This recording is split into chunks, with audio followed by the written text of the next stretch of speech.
ராமாயணத்தில் ஒரு காட்சி வரும். ராமர் இலங்கையிலிருந்து புறப்பட்டுட்டார். புஷ்பக விமானத்திலே வருகிறார். சண்டையெல்லாம் முடிஞ்சு விபீஷணனுக்கு பட்டாபிஷேகமாகி ராமன், சீதை, லக்ஷ்மணன், சுக்ரீவன், விபீஷணன், ஆஞ்சநேயன் எல்லாரும் புறப்பட்டு வர்றாங்க. 70 வெள்ளம் குரங்கு சேனையும் புறப்பட்டு வருது. ஒரு வெள்ளம் என்பது கிட்டத்தட்ட 21 லட்சம் கோடி. அப்படி 70 வெள்ளம் குரங்கு சேனையா எல்லாம் புறப்பட்டு இலங்கையிலிருந்து வருது. எங்கே வருது? அயோத்திக்கு வரணும். 14 வருஷம் முடிஞ்சு போயிட்டா பரதன் அக்னியில் பாய்ஞ்சிருவான். அதுக்கு முன்னாலே ராமன் வந்து சேர வேண்டும். கணக்கெல்லாம் போட்டு பார்த்தா சீக்கிரம் வந்து விட்டது அந்த நாள். புஷ்பக விமானத்தில் எல்லாரும் புறப்பட்டு வர்றாங்க.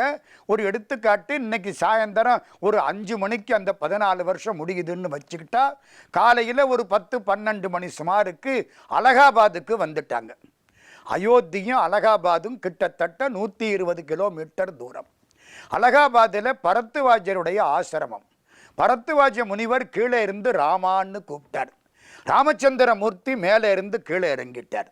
புஷ்பக விமானம் இறங்கிட்டு ராமர், லக்ஷ்மணர், சுக்ரீவன், ஆஞ்சநேயன், சீதாதேவி எல்லாரும் வந்துட்டாங்க. 70 வெள்ளம் குரங்கு சேனையும் வந்துருச்சு. பரத்வாஜர் எல்லாருக்கும் சாப்பாடு போடுறேன்னார். ராமர் சரின்னு உட்கார்ந்துட்டார். ஆஞ்சநேயான்னு கூப்பிட்டார். ஆஞ்சநேயன் பக்கத்தில் வந்தான். முத்திர மோதிரம் மாதிரி கையில் போட்டிருந்த மோதிரத்தை கழட்டி கொடுத்தார். இந்த மோதிரம்தான் அசோகவனத்தில் சீதைக்கு அனுப்பப்பட்டது. இதே மோதிரத்தை எடுத்துக்கொண்டு நீ அயோத்திக்கு போ. 14 ஆண்டுகள் முடியுமானால் பரதன் அக்னியில் பாய்ந்து விடுவான். அவனை போய் தடுத்து நிறுத்து. ஆஞ்சநேயா நீ முன்னால போ. ஆஞ்சநேயனை அனுப்பிச்சு விட்டார். ராமர் இங்கே உட்கார்ந்துட்டார். எல்லாரும் சாப்பிட்றாங்க. ராமர் சாப்பிடுவாரோ? 14 வருஷம் முடிகிற வரைக்கும் காய், கனி, கிழங்கு தான் சாப்பிடலாமே தவிர வேற எந்த விருந்தும் சாப்பிடக்கூடாது. அவங்க அம்மா போட்ட ஆணை அப்படித்தான். ஆளிசூழ் உலகமெல்லாம் பரதனே ஆள நீ போய் தாளிரும் சடைகள் தாங்கி தாங்கரும் தவம் மேற்கொண்டு பூளி வெங்கானம் நன்னி புண்ணிய துறைகள் ஆடி 7 ஆண்டில் வா என்று இயம்பினன் அரசன் என்றாள். அது மாதிரி காட்டில் இருக்கணும், தவம் செய்யணும். தபஸ்விகள் சாப்பிடக்கூடிய மாதிரி காய், கனி, கிழங்கு எல்லாம் சாப்பிட்றாங்க. ஆஞ்சநேய சுவாமி பறந்து அங்கே போயிட்டார். பரதன் அக்னியை சுத்திக்கிட்டு இருக்கிறான். 14 வருஷம் முடிய போகுது. முடிஞ்சா நெருப்பில் பாய்ந்து விடுவேன். நான் பாயாமல் இருந்தால் என் அண்ணன் வரவே மாட்டார். தம்பி அரசாளட்டும் என்று விட்டு விடுவார். நான் பாய்ந்து விட்டால் என் அண்ணன் கட்டாயம் வந்து இந்த பதவியை, இந்த ராஜ்யத்தை ஏற்றுக்கொள்வார். எப்படி ஒரு தம்பி சுத்தி வர்றான். கோசலை பக்கத்தில் வர்றான். கோசலை யாரு தெரியுமோ? ராமனை பெற்ற தாய், பரதனை வளர்த்த தாய். பக்கத்தில் வர்றான். பரதா, நீ அக்னியில் பாய முடியாது. ஏன் முடியாது? உன்னிடத்திலே ராஜ்யம் இருக்கிறது. ராமச்சந்திரமூர்த்தி உன்னிடம் ராஜ்யத்தை ஒப்படைத்து விட்டு போயிருக்கிறார். நீ அந்த ராஜ்யத்தை வைத்து கொண்டிருப்பவன், பாதுகாக்க வேண்டும். அக்னியில் பாய்ந்து உயிரை விட முடியாது. அரசனுக்கு தற்கொலை பண்ணிக்கொள்ளக்கூட உரிமை கிடையாது. இப்போ என்ன செய்யலாம்? இந்த ராஜ்யத்தை யார்கிட்டையாவது கொடுத்துடலாமா? திரும்புறான். சத்துருக்கனன் 4வது பிள்ளை, இவனுக்கு தம்பி, லக்ஷ்மணனோடு கூட பிறந்தவன் பக்கத்தில் நிற்கிறான். சத்துருக்கனா, இங்கே வா, இந்த ராஜ்யத்தை ஏற்றுக்கொள். கொடுத்தா நிம்மதியா போச்சு இல்லை? அக்னியில் பாயலாமில்ல? சத்துருக்குன்னு என்ன சொன்னான் தெரியுமா? நம்ம காலத்து தம்பியா இருந்தா அந்த ராஜ்யத்தை வாங்கிக்கிட்டு ரொம்ப நன்றி, நான் பிறக்கிற போதே ஜோதிடர்கள் எனக்குத்தான் ராஜ்யம்னு சொன்னாங்க அப்படின்னு சொல்லி பரதனை அக்னியில் பிடிச்சி தள்ளி விட்டுருப்பான். இவன் ராமனுக்கு தம்பி, பரதனுக்கு தம்பி, லக்ஷ்மணனோடு கூட பிறந்தவன். என்ன சொல்றான் தெரியுமா? ராமனோடு பிறந்தவங்க 3 பேரு. ஒருத்தன் லக்ஷ்மணன் காட்டுக்கே போயிட்டான். இன்னொருத்தன் பரதன் வருவதற்கு தாமதமாகிவிட்டது என்று அக்னியில் பாயப்போகிறான். நான் 3வது தம்பி. நான் மட்டும் இந்த ராஜ்யத்தை வைத்து அரசாளுவேனா? இந்த ராஜ்யம் என்ன அவ்வளவு சிறப்பானதா? எனக்கு ராஜ்யம் வேண்டாம் நானா? பேசாத தம்பி இப்ப பேசுறான். கவிச்சக்கரவர்த்தி கம்பர் பாடுகிறார். காணால நிலைமைகளை கைவிட்டு போனானை காத்து பின்பு போனானும் ஒரு தம்பி. போனவர்கள் வரும் அவதி போயிற்றென்னா ஆனாத உயிர்விட என்று அமைவானும் ஒரு தம்பி அயலே நானாது யானாம் இவ்வரசாழ்வன் என்னே இவ்வரசாட்சி இனியதம்மா. இந்த அரசாட்சி என்ன அவளது இன்பமானதா? எனக்கு வேண்டாம். இப்ப பரதன் தவிக்கிறான், அக்னியில பாய முடியலே. அந்த நேரத்திலே ஆஞ்சநேயர் மேல வந்துட்டார். ஐயன் வந்தனன் ஆரியன் வந்தனன் என்று சொல்லி கையினால் எரியை கரியாக்கினான். அக்னி சாட்சியாக வந்தான்னு ஒரு அர்த்தம், கையினால நெருப்பை அணைச்சு கரியாக்கி விட்டான்னு ஒரு அர்த்தம். பண்ணியாச்சு, முடிஞ்சுது. மேலே இருந்து ஆஞ்சநேய சுவாமி கீழே வந்தார். பரதனை பார்த்தார், அணைத்து கொண்டார். பரதா, அண்ணன் வந்தான், ராமன் வந்தான். அப்போ மகிழ்ச்சியா இருக்கிறது. இந்த மோதிரத்தை காட்டுறார். மோதிரத்தை பார்த்த உடனே ராமச்சந்திரமூர்த்தியை பார்த்த மாதிரி இருக்கு பரதனுக்கு. அதுக்குள்ளே ராமர் வந்துட்டார். எனக்கு ஒரு சந்தேகம், ராமச்சந்திரமூர்த்தி அவர் வராம ஏன் ஆஞ்சநேயனை அனுப்பினார்?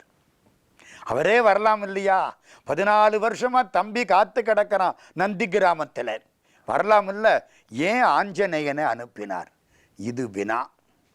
இந்த வினாவுக்கு விடை திருமூலர் என்ற சித்தர் சொல்கிறார். 14 வருஷமா தம்பி காத்து கிடக்கிறான் நந்தி கிராமத்தில், வரலாம் இல்ல? ஏன் ஆஞ்சநேயனை அனுப்பினார்? இது வினா. இந்த வினாவுக்கு விடை திருமூலர் என்ற சித்தர் சொல்கிறார். என்ன விடை? திருமூலர் ஒரு பாட்டு பாடுகிறார் திருமந்திரத்திலே. அப்பனை நந்தியை ஆரா அமுதினை ஒப்பிலி வள்ளலை ஊழி முதல்வனை எப்பரிசாயினும் ஏத்துமின் ஏத்தினால் அப்பரிசு ஈசன் அருள் பெறலாமே. இறைவனை எப்படி வேணாலும் கும்பிடு, கடவுள் அப்படித்தான் உனக்கு காட்சி கொடுப்பார். நம்ம ரொம்ப பேருக்கு சந்தேகம், இவரை கும்பிட்டா தேவையில்லையா, அவரை கும்பிட்டா தேவையில்லையா? திருமூலர் பேசுகிறார், சிவபெருமான் என்று வழிபட்டால் கடவுள் உனக்கு சிவபெருமானாக காட்சி கொடுப்பார்.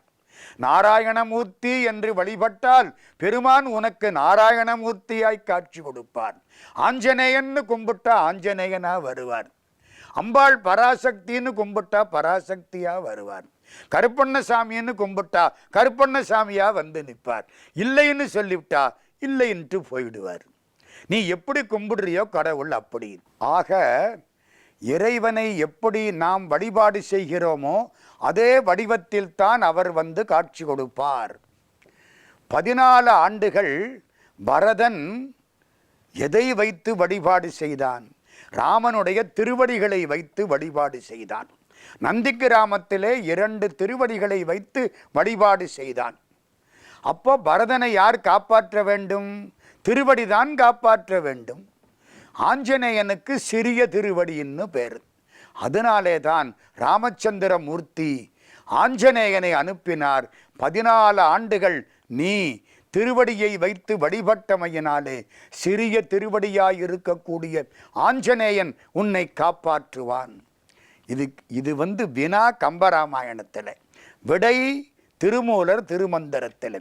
அப்பனை நந்தியை ஆரா அமுதினை எப்பரிசாயினும் ஏத்துமின் ஒப்பிலி வள்ளலை ஊழி முதல்வனை எப்பரிசாயினும் ஏத்துமின் ஏத்தினால் அப்பரிசு ஈசன் அருள் பெறலாமே. அதுதான் திருமூலருடைய திருமந்திரம். 8000 ஆண்டு யோகம் இருந்தாலும் கண்ணாரமுதனை கலந்து அறிவார் இல்லை. எத்தனை பாட்டு? 3000 பாடல் திருமந்திரம். கிடைச்சது 3047. 9 தந்திரங்கள். சார்பு 3000, தந்திரம் 9. சுந்தரன் ஆகம சொல்மொழிந்தானே என்று பேசுகிறார் திருமூலர். சில சமயங்களில் அம்பாள் பராசக்தியை நாம் மிக சிறப்பாக அழுத்தமாக வழிபாடு செய்கிறோம். சைவ சமயத்தில் சக்தியை வழிபட்டால்தான் சிவன் அருள் கிடைக்கும். அவன் அருளாலே அவன் தாள் வணங்கி. சிவனுடைய அருளுக்குத்தான் சக்தி என்று பெயர். அருள் பெற்றால் அன்றி ஆண்டவன்பால் சேர முடியாது. மதுரை மீனாட்சி கோயிலில் முதல்ல மீனாட்சியை கும்பிட்டு அப்புறம்தான் சொக்கலிங்க பெருமான்கிட்ட போகிறது. மீனாட்சி சொக்கலிங்க பெருமானுடைய திருவருள். அவன் அருள் வேண்டும், அப்பொழுதுதான் அவனை வழிபட முடியும். இது புரிகிறதுக்கு அற்புதமான ஒரு வாக்கு திருமந்திரத்திலே. சைவ பெருமக்கள் 12 திருமுறைகளை வைத்து வணங்கி வழிபட்டு ஓதிக்கொண்டிருக்கிறார்கள். அதில் அம்பாளுக்கான பாடல்கள் மிக குறைவு. 8 திருமுறை வரை அம்பாளுக்கு தனி பாடல்கள் கிடையாது. பராசக்திக்கு 8ஆம் திருமுறை திருவாசகத்தில் மட்டும் ஒரே ஒரு வரி பராசக்திக்காக வரும். அந்த ஒரே ஒரு வரி பராசக்தியின் பெருமையை சொல்லி தனிப்பட்ட பாடல் அவளுக்காக என்று வரும். காதார் குளையாட பைம்பூன் கலன்னாட என்ற திருவம்பாவை பாடல் பராசக்திக்காக பாடப்பட்ட பாடல். காதார் குளையாட பைம்பூன் கலன்னாட கோதை குழல்லாட வண்டின் குழாமாட சீதப்புனல்லாடி சிற்றம்பலம்பாடி வேதப்பொருள் பாடி அப்பொருளாமாபாடி சோதி திறம்பாடி சூழ்கொன்றை தார்பாடி ஆதி திறம்பாடி அந்தமாம் ஆபாடி எல்லாம் வந்துருச்சு. கடைசி வரி முக்கியம். பேதித்து நம்மை வளர்த்தெடுத்த பெய்வளைதன் பாதத்திரம்பாடி ஆடேலோர் எம்பாவாய். நம்மை வளர்த்தெடுத்தவள் வளையல் அணிந்தவள் அந்த பராசக்தியை பாடி ஆடு. இந்த ஒரு பாட்டு மட்டும் நேரடியாக பராசக்திக்காக பாடப்பட்ட பாட்டு. இது 8ஆம் திருமுறை. 9ஆம் திருமுறை திருவிசைப்பா திருப்பல்லாண்டு, அதிலையும் பராசக்திக்குன்னு தனிப்பாடல் கிடையாது. 10ஆம் திருமுறை திருமூலர் திருமந்திரம். திருமூலருடைய திருமந்திரம் 10ஆம் திருமுறை. 10ஆம் திருமுறை முத்தாம் திருமுறை என்பார்கள். பராசக்தியை பற்றி கிட்டத்தட்ட 300 பாடல்கள் திருமூலர் பாடியிருக்கிறார். அதிலே ஒரு அற்புதமான பாடல், அதுக்கு ஒரு வரலாற்று பின்னணியும் உண்டு. அதனால தான் அந்த பாடலை மட்டும் இப்பொழுது சொல்கிறேன். ஓங்காரி என்பாள் அவள் ஒரு பெண் பிள்ளை, நீங்காத பச்சை நிறத்தை உடையவள், ஆங்காரியாகி ஐவரை பெற்றிட்டு ஹ்ரீம்காரத்துள்ளே இனிதமர்ந்தாளே. இது பராசக்தியை பற்றி திருமூலர் பாடிய அருமையான பாடல். மதுரையிலே கட்டிகுளம் மாயாண்டி சுவாமி என்று ஒரு சித்தர், அவரை பற்றி பின்னால் நாம் சிந்திக்க இருக்கிறோம். அந்த சித்தர் ஒரு முறை திருச்சிக்கு வர்றார். அந்த சித்தர் வெறும் கோவணம்தான் கட்டி இருப்பார். உடம்பு முழுக்க விபூதியை அள்ளி போட்டிருப்பார். திருநீற்றின் ஒளி வீசும் செல்வந்தோன்றும். திருப்பரங்குன்றத்துக்கு பக்கத்திலே திருக்கூடல் மலை, அங்கேதான் அவருடைய சமாதி கோயில் இருக்கிறது. அவருக்கு பெயர் கட்டிகுளம் மாயாண்டி சுவாமிகள். திருச்சிராப்பள்ளிக்கு வரார். ஒரு அந்தணர் வீடு. அந்த அந்தணருக்கு 9 பிள்ளை. இந்த சுவாமி அந்த வீட்டுக்குள்ளே வருகிறார், உட்காருகிறார். அந்தணர் அவரை வணங்குகிறார். சாமி சாப்பிடலாமா? சாமி சரிங்கிறார். இவரை உட்கார வச்சு அந்த அம்மையாரும் அந்த அந்தணரும் இவருக்கு உணவு ஊட்டினார்கள். கட்டிகுளம் மாயாண்டி சாமி அப்படி காலை மேலே தூக்கி வச்சு ஐயப்ப சாமி உட்கார்ந்த மாதிரி உட்கார்ந்துருப்பார். குத்துக்கால் போட்டு சாப்பிட்டுட்டார். சாப்பிட்ட உடனே உனக்கு எத்தனை பிள்ளைன்னு கேட்டார். அந்த ஐயர் எனக்கு 9 பிள்ளைன்னு சொன்னார். இவர் சொன்னார், 10ஆவதா ஒரு குழந்தை பிறக்கும். சித்தருடைய ஆசீர்வாதம். நம்ம இன்னைக்கு இருந்தால் ஆத்திரப்பட்டிருப்போம். அன்னைக்கு மழலை செல்வம் பெருஞ்செல்வம். 10ஆவது ஒரு குழந்தை பிறக்கும், அதுக்கு சுப்பிரமணியம்னு பேர் வை. சித்தர் இப்பவே சொல்லி பேரும் வச்சுட்டு போயிட்டார். அதே மாதிரி 10ஆவது ஆண் குழந்தை பிறந்தது. குழந்தைக்கு சுப்பிரமணியம்னு பேர் வைத்தார்கள். ஒரு 3-4 வருஷம் ஆச்சு. சித்தர் திரும்பி வந்தார் மாயாண்டி சுவாமிகள். இந்த பையனை பள்ளிக்கூடத்தில் சேர்த்து ஆங்கிலம் படிக்க வை. அதோட திருவானைக்காவல்ல ஒரு வேத பாடசாலை இருக்கு, அங்கே அனுப்பிச்சு வேதமும் படிக்க வை சொல்லிட்டு போயிட்டார். ஆங்கிலமும் படிக்கணும், சமஸ்கிருதம் வேதமும் படிக்கணும், படிக்க வை சொல்லிட்டு சித்தர் திருப்பியும் மதுரைக்கு போயிட்டார். அதே மாதிரி இந்த பிள்ளை படிச்சது. இந்த பிள்ளைக்கு பேரு சுப்பிரமணியம். ஒரு 18 வயசு 19 வயசு சுதந்திர போராட்டத்தில் சேர்ந்தது. இதெல்லாம் கிட்டத்தட்ட 1919, 20 அதை ஒட்டிய ஒரு காலகட்டம்.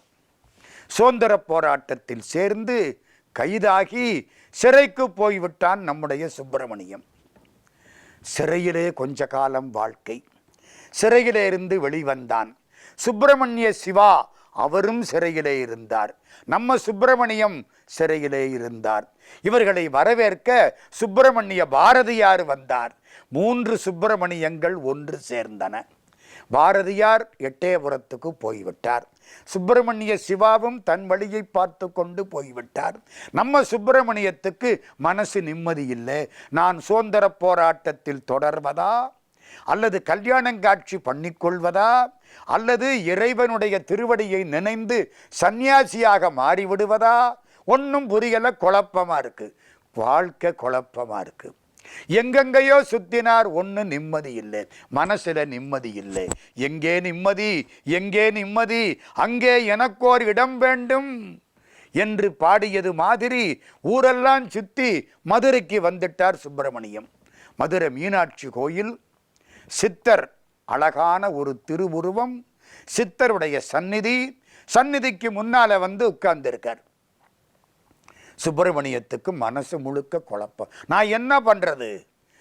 கண்ணை மூடினார், தியானம் பண்ணினார், முழிச்சார். எதிர்த்தாப்புல கட்டிக்குளம் மாயாண்டி சாமி வந்து உட்கார்ந்திருக்கார்.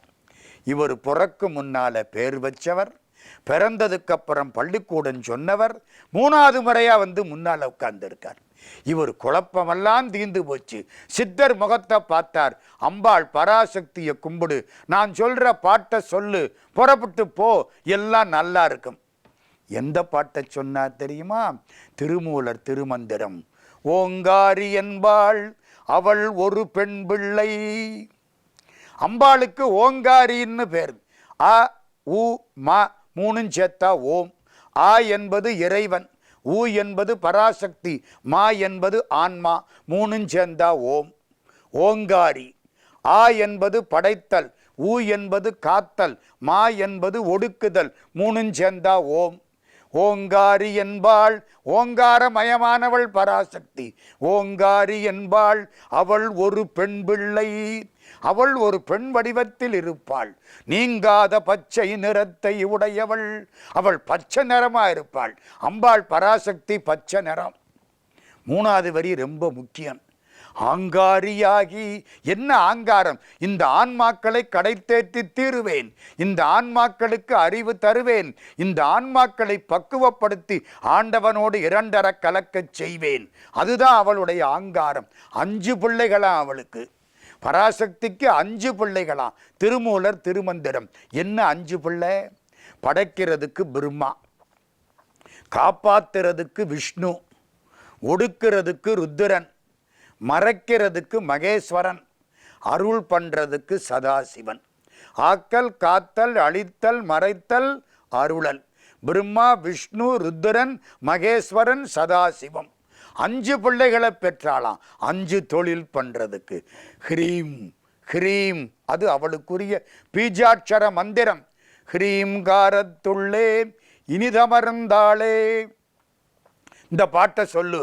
ஓங்காரி என்பாள் அவள் ஒரு பெண் பிள்ளை. நீங்காத பச்சை நிறத்தை உடையவள். ஆங்காரியாகி 5 பெற்றிட்டு ஹ்ரீம்காரத்துள்ளே இனிதமர்ந்தாளே. சுப்பிரமணியத்துக்கு காதில தேன்பாயுது.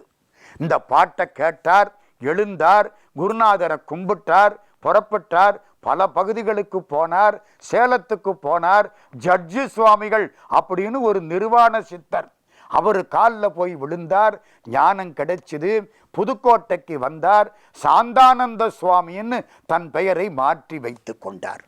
நம்ம சுப்பிரமணியம் சாந்தானந்த சுவாமியாகி வழிபட்டு சேலத்தில் கோயில், புதுக்கோட்டையில் ஆசிரமம், பல பெருமக்களுக்கும் ஞானம் தந்தார். அவருக்கு அடிப்படை போட்டு கொடுத்தது திருமூலர் திருமந்திரம். ஓங்காரி என்பாள் அந்த பாடல். திருமூலர் திருமந்திரத்தில் நிறைய செய்திகளை சொல்கிறார். சைவ சித்தாந்தத்துக்கு விளக்கத்தை முதலில் கொடுத்தது திருமூலர். பெரிய சித்தர். பதி பசு பாசம் 3 சொல்றமா இல்லையா? பதி பசு பாசம் என பகர் 3ல் பதியினை போல் பசுபாசம் அனாதி. ஆண்டவனுக்கு பதின்னு பேர், இந்த ஆன்மாவுக்கு பசுன்னு பேர். ஏன் தெரியுமா? இது கட்டப்பட்டது. பசுவை ஒரு கயிறு போட்டு கட்டுறோம், குதிரையை 2 கயிறு போட்டு கட்டுறோம், யானையை 3 சங்கிலி போட்டு கட்டுறோம், ஊஞ்சலை 4 சங்கிலி போட்டு கட்டுறோம். நம்மளை மெய் வாய் கண் மூக்கு செவின்னு 5 சங்கிலி போட்டு கட்டிவிட்டான். அதனால இதுக்கு பசுன்னு பேர். இந்த நடுவில் மறைக்குது பாருங்க, ஆண்டவன் தெரியாம, ஆணவம், கன்மம், மாயை, இதுக்கு பாசம்னு பேர். இந்த 3ம் என்றைக்கும் உள்ளவை அப்படின்னு முதல்ல சொன்னவர் திருமூலர். பதி பசு பாசம் என பகர் 3ல் பதியினைப் போல் பசுபாசம் அனாதி. கடவுள் என்னைக்கோ பசுவும் பாசமும் அப்பவே உண்டு. கடவுள் பக்கத்தில் வந்தா இந்த பாசம் ஓடி போய்விடும். ஆன்மா பாசத்தோடு இருக்கிற வரைக்கும் கடவுளை பார்க்க முடியாது. கடவுள் பக்கத்தில் வர்ற பொழுது இந்த பாசம் ஓடி போய்விடும். பதி பசு பாசம் என பகர் 3ல் பதியினைப் போல் பசுபாசம் அனாதி. பதியினை சென்றணுகா பசுபாசம். பசு பாசத்தோடு இருக்கிற வரைக்கும் பகவான் கிட்ட போகாது. பதி அணுகில் பசுபாசம் நில்லாவே. கடவுள் வந்துட்டா பாசம் ஓடிப்போய்விடும், பசு பதியோடு சேர்ந்து விடும். சைவ சித்தாந்தத்துக்கு அருமையான விளக்கத்தை முதலில் கொடுத்தவர் திருமூலர். அவர் மிகப்பெரிய சித்தர்.